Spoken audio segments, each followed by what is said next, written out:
Massive Attack, Unfinished Sympathy here on 104.7 Rossendale Radio. It's Paul Jenkins in with you for the 90s Rewind tonight. And my guest this evening, we played a track at the top of the show that you will know because it is one of those tracks that absolutely defined the decade.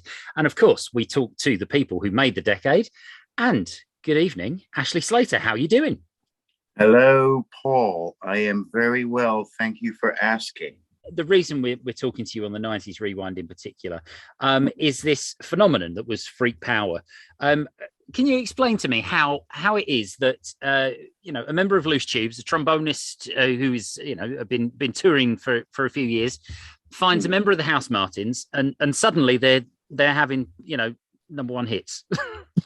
Well, it was a long story really, because I did Loose Tubes and then I used to describe it as I was tired of playing to Guardian readers and I wanted to have a go at playing to Sun readers. I was doing this band called Microgroove, and Norman at that time was kind of on a career trough.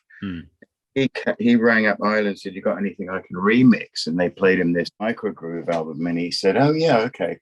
So he did a remix of a song called Walking. Yeah. And we went, then the label said, "Oh, you must go meet him and have a picture taken." And I was totally against that. Like jazz guy, I have to go and get famous by having my picture taken with a famous person. So I found it really boring. Like, I don't know about this, So I was having big moral issues with having my picture taken with a famous person just to get more famous. And anyway, we kind of circled around each other for a couple of years. And I used to send him recordings of Microgroove gigs. And Microgroove was a pretty nuts band. Basically, I've always been my own scene. So whatever I'm doing, that's what's going on in the world. Well, it's like you said, depending on where you needed a trombone at the time, depending on what style and genre you happen to be sort of fitting into. But it was, I've been marveling today. I've been looking back through the archives. I found an old recording of you guys on the beat. And you were lead singing on this particular, on the track that we were played earlier. How do you go from, you're doing that fantastic, riff at the beginning of the track, playing trombone, which takes a lot out of you, and then I'm just going to I'll also sing the lead vocals. I mean, is this just lung capacity is good in trombone players? Well, there's a big tradition of singing trombonists. Jack Teagarden sang Trummy Young. I'm going to not fail to reel off a list of singing trombonists now, but Louis Armstrong sang and played trumpet. And it comes very naturally. It's funny, I was doing a gig, I'll do a name drop now. I don't actually have that many names to drop, but I was doing a gig on which Elvis Costello and Debbie Harry were also singing. And they called me to do this difficult song. They couldn't find anybody to sing it because it was pretty weird. And I did the thing, and in the run through, Curtis Folks was in the band. It was Jazz Passengers, and he's at the end of the song. He said, "Hey man, you sing like a trombone player." and then Chris Batchelor and me said, "Oh, he is a trombone player." So how weird is that? Again, I was going back through and I looked at that video that you made on the beach with the buggy and for Turn On Tuning Cop Out. Whose idea was the monkey?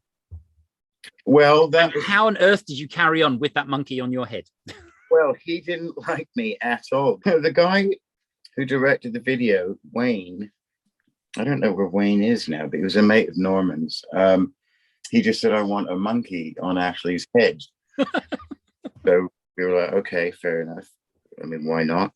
But the monkey hated me because his owner had hair. Oh, right. And it didn't know what to do. There was nothing for it to hang on to, So looking at that video, it's kind of looking a little bit like, For the benefit of our radio listeners, I can tell you I'm on Zoom with Ashley, and he is sans hair.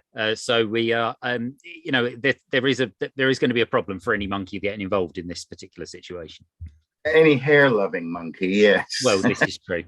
I thought you coped with it very well. Goodness knows how many takes there must have been. It did nip a bit, and it pinched, and it ran off, and everything. But yeah, we got a couple of takes in there, you know.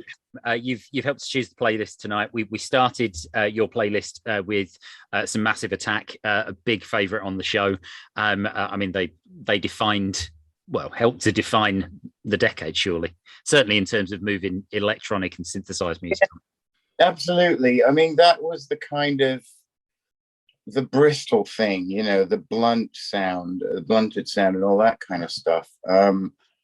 You know, obviously I like Tricky and Portishead, and you know, all of that stuff was very much the sound of a sound of the 90s, and it certainly put Bristol on the map, you know. But yeah, that track in particular, and of course it's been emulated, let's say, quite a few times since then, but never really surpassed. No. And you've gone for Groove Is in the Heart as your next choice. Is this just we've got to get a dance number in there? We've got to get up and dancing. Well, you know, that tune again. It was ubiquitous during the 90s, and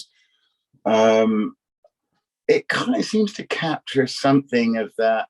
It was quite, you know, this is when sampling and like people making records at home was starting to become a thing.